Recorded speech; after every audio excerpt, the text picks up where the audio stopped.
मैं राजेश कुमार जाति दानक प्लॉट नंबर 186 संजय नगर बवाना से संबंधित हूँ और मेरे परिवार का शोषण जो है दिल्ली पुलिस और SC/ST कमीशन जो हमारे हितों की रक्षा के लिए बनाया था वो पुलिस के साथ मिलकर भ्रष्टाचार के कारण मेरे परिवार का शोषण कर रहा है।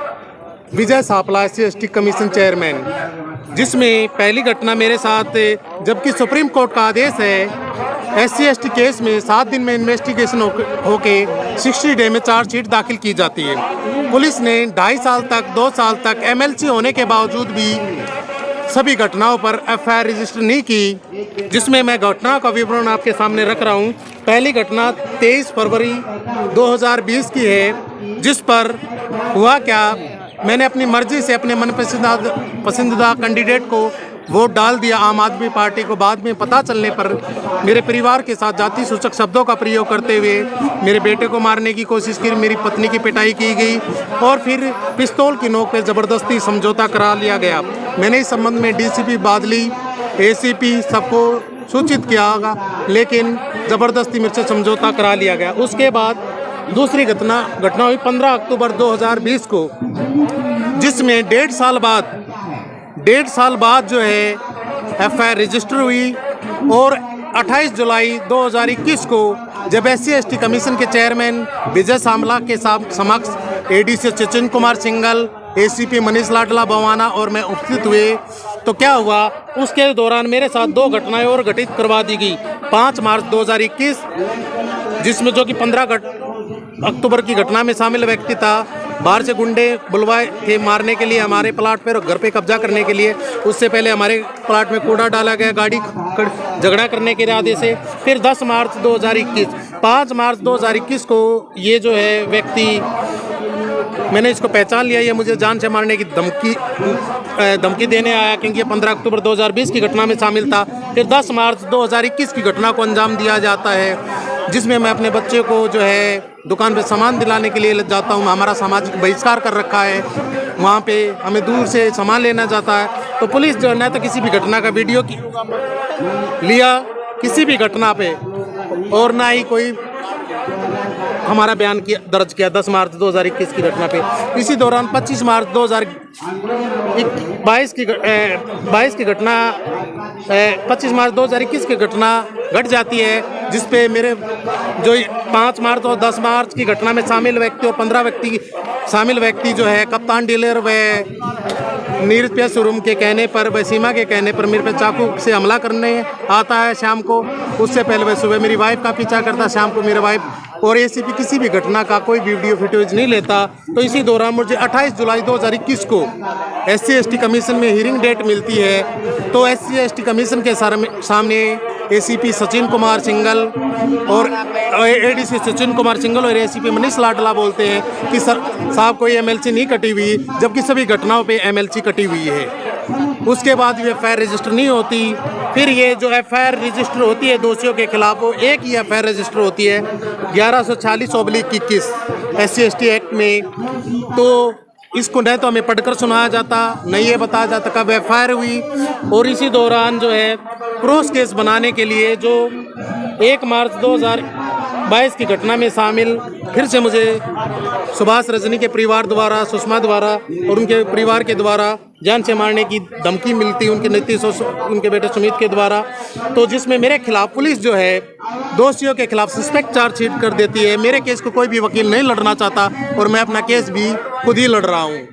और ना ही ये खबीर कोई BBC छापना चाहता। मैं PTI से मिल चुका हूँ, मैं अमर उजाला से मिल चुका हूँ, मैं देश के हर अखबार से मिल चुका हूँ, कोई भी इस खबर को नहीं छापना चाहता।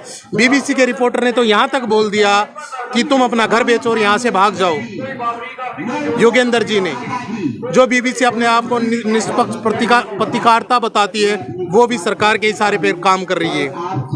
उसके बाद जो मेरे ऊपर झूठी FIR 1 मार्च 2022 को मुझे जान से मारने की धमकी मिलती है, दोषियों के खिलाफ कोई FIR रजिस्टर नहीं की जाती और ना ही वीडियोग्राफी के जरिए बयान दर्ज किए जाते हैं, जबकि SC/ST एक्ट में वीडियोग्राफी के जरिए बयान दर्ज होते हैं। उल्टी मेरे खिलाफ एक झूठी FIR रजिस्टर कर दी जाती है 256/22। तो मैं 30 मई 2021 को मैं कहाँ पहुँचता हूँ, 22 को मैं SC/ST कमीशन पहुँचता हूँ, सबूत देता हूँ सभी घटनाओं पे कि साहब सभी घटनाओं पे FIR रजिस्टर कीजिए दोषियों के खिलाफ, और जो मेरे खिलाफ झूठी एफआईआर रजिस्टर की गई है 256/22 इसको कैंसिल करवाइए, जिसको 30 मई 2022 को डीसीपी बादली और एसीपी डीएम अलीपुर को सूचित करते हुए एफआईआर कैंसिलेशन नोटिस भेजा जाता है, जिस पर 8 महीने तक कोई कार्रवाई नहीं की जाती।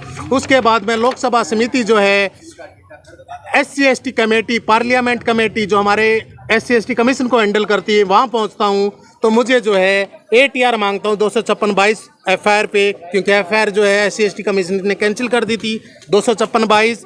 और अगर एफआईआर कैंसिल हो गई थी तो किस पे रजिस्टर होती है? डीएम पे रजिस्टर होती है, ACP पे रजिस्टर होती है, DCP पे रजिस्टर होती है, SHO पे रजिस्टर होती है।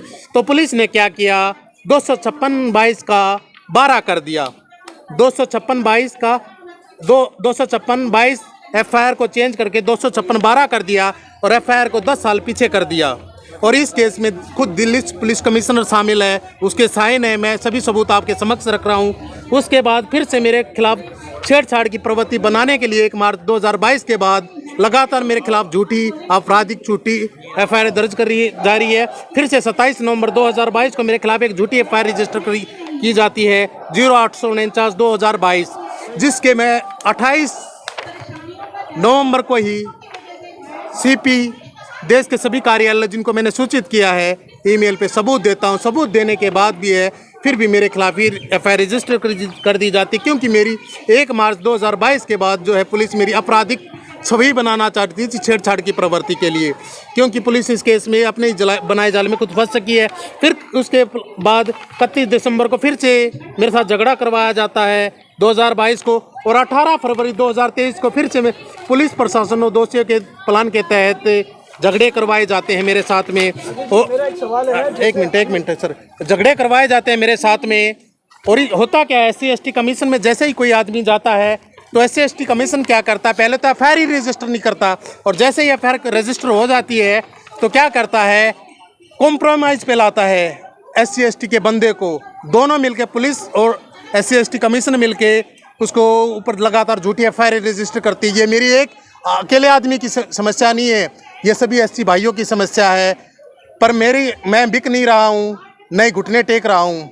उसके बाद पुलिस क्या कर रही है, लगातार मेरे खिलाफ झूठी एफआईआर रजिस्टर कर रही है। और उसके बाद मैं इस संबंध में देश के लगातार दिल्ली पुलिस कमिश्नर को मैं जो है पिछले ईमेल पे 500 से भी ज़्यादा मैंने ईमेल डाल दिए। और इस केस में देश का हर विभाग शामिल है, CIC, CBC, PM, CM सब इस केस को दबाना चाहते हैं। और CIC ने क्या किया, सेंट्रल इन्फॉर्मेशन कमीशन जिसको RTI दफ्तर बोलते हैं, 4/12/2022 के अपने डिसीजन पे लिख दिया। एक फाइल नंबर मैं आपको दिखा रहा हूँ, और ये सभी MLCO की डिटेल है। MLC होने के बाद भी आम आदमी पार्टी को मैंने अपनी इच्छा से वोट दिया। आम आदमी पार्टी का MLA आने के बाद भी मैं उसके वहाँ प्रोग्राम में नहीं गया, क्योंकि मैं कोई राजनीतिक समीकरण नहीं है। मेरा सबने मिलकर शोषण किया है, चाहे वो दिल्ली का CM ऑफिस है, चाहे वो PM ऑफिस है, चाहे वो प्रेसिडेंट ऑफिस है। और मैं किसी पार्टी से नहीं हूँ, पहली बात तो ये। और नागरिक को किसी भी अपनी अभिव्यक्ति की आज़ादी है, किसी भी को भी अपना वोट दे सकता है। और अब मैं आपको सबूत दिखाता हूँ। ये सभी MLCO की वो हैं, MLC है। MLC कटने के बाद भी एफआईआर रजिस्टर नहीं की जाती। ये मेरे खिलाफ झूठी एफआईआर रजिस्टर की जाती है जो 256/2022 इसका एफआईआर नंबर चेंज कर दिया जाता है। क्या कर दिया जाता है मैं आपको दिखा रहा हूँ। एफआईआर नंबर चेंज करके 256/2012 कर दिया जाता है। एफआईआर को 10 साल पीछे कर दिया जाता है। और इस मामले में कौन कौन शामिल है, किसके, ACPPG public grievance commission Delhi, AADC CP1 additional deputy commissioner CP1, और DCP बादली के द्वारा ये राजा बतानिया के द्वारा ये चेंज की राजा बतानिया के द्वारा ये मैं आपके सवालों का जवाब दूंगा सर सारे। आपके राजा बतानिया के द्वारा ये जो है DCP बादली के द्वारा ये चेंज कर दी गई। फिर उसके बाद मैंने 20 फरवरी 2023 को लगातार मैं कंप्लेंट DCP कार्यालय को दे रहा हूँ। तो क्या कर रही है पुलिस, मेरे खिलाफ लगातार झूठी एफआईआर रजिस्टर करवा रही है ताकि इसको समझौते पे लाया जा सके। मैं लगातार DCP कार्यालय को अपनी वो दे रहा हूँ कंप्लेंट, जिनके नंबर मैं अभी आपके समक्ष बता देता हूँ। ये कंप्लेंट DCP कार्यालय कोई एक्शन नहीं हो रहा। क्यों एक्शन क्यों होगा, जब CP इस मामले में कुछ शामिल है तो कहाँ से एक्शन होगा। और SC/ST कमीशन जाओ, जो हमारे हितों की रक्षा है वो हमारा शोषण कर रहा है मिलके, तो जाए तो आदमी कहाँ जाए। प्रेसिडेंट कार्यालय को मैंने, राष्ट्रपति कार्यालय को 500 से भी ज़्यादा ईमेल, और कल मैंने इसको खुद वहाँ जाके रिसीविंग करवाया है राष्ट्रपति कार्यालय को, और इस केस पे कोई कार्रवाई नहीं होगी क्योंकि उनके द्वारा ही दबाया जा रहा है। उसके बाद आप देखिए, ये मेरे खिलाफ झूठी FIR फिर से रजिस्टर की जाती है 0849 छेड़छाड़ की प्रवृत्ति के। इसके भी सबूत मैं 28 नवंबर 2022 को दे देता हूँ ईमेल पे सभी कार्यों को, CP, ACP, DCP, SC/ST commission सबको। फिर भी तो मेरे खिलाफ क्या करती है पुलिस, मुझे अवैध रूप से गिरफ्तार करने के लिए एक चाल चलती है। फिर जो है पुलिस जो है मेरे से 20 फरवरी 2023 को मुझे बुलाती है थाने, जबकि FIR मेरे खिलाफ कब रजिस्टर कर दिया था, 27 नवंबर 2022 को। बुला कब रही है, 20 फरवरी 2023 को।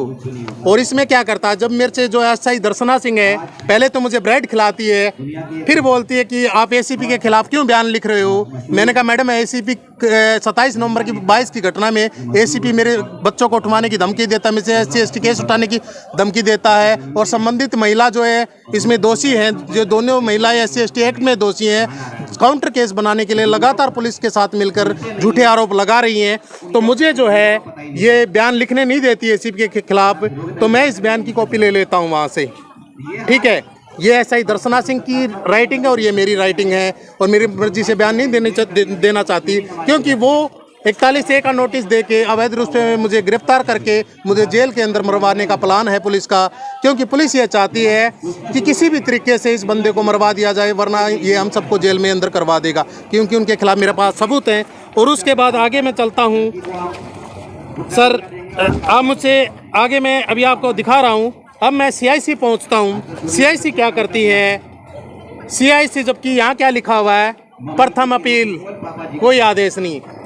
ये देखिए, मैंने अकॉर्डिंग टू सेक्शन RTI धारा 7(1) के अंतर्गत आवेदन किया, जिसमें 48 घंटे में जानकारी देनी होती है। 48 घंटे में जानकारी देना तो दूर, CIC ने क्या किया, SC/ST कमीशन और पुलिस के साथ मिलकर लिख दिया अपने डिसीजन पर। डिसीजन की कॉपी आप एक बार फोटोकॉपी देखिए, जिसका फाइल नंबर है CIC 143-258। ठीक है, इसमें क्या 12/12/2022 को क्या लिखा है, इस पे लिख दिया, पुलिस और SC के साथ मिलकर भ्रष्टाचार और घूसखोरी के चलते कि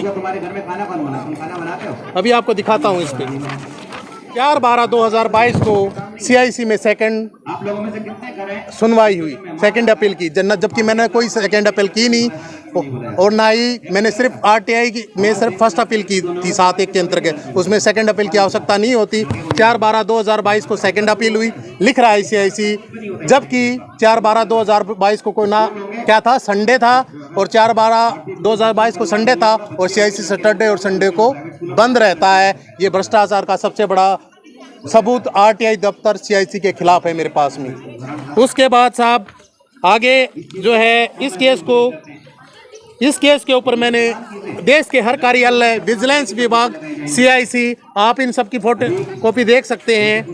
मैंने इतनी कंप्लेंट लगाई है, और मैं किसी पार्टी से नहीं हूँ, मैंने सबके द्वारा प्रताड़ित किया हुआ हूँ। ये PMO PG, ये आप इनकी फोटो देखिए, इतनी कंप्लेंट लगाई, किसी पे भी कोई एक्शन नहीं लिया गया।